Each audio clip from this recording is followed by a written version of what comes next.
Едната ми е много голяма молба, като се движите по трасето, да карате бавно, защото минават пешеходци.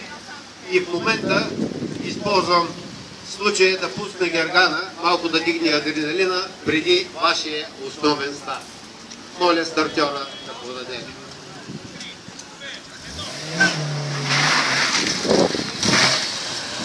Да не се чудите защо автомобил е Honda.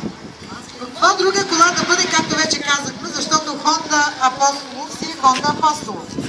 А всички членове на фамилия Апостолови карат Honda, различни модели, просто защото трябва да ги тестват, за да могат след това да удържат авторитета на марката.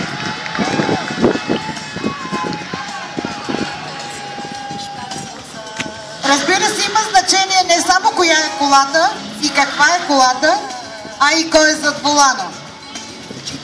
Но няма как представител на фамилия Апостолови да не бъде добър зад волана на каквато и да е марка.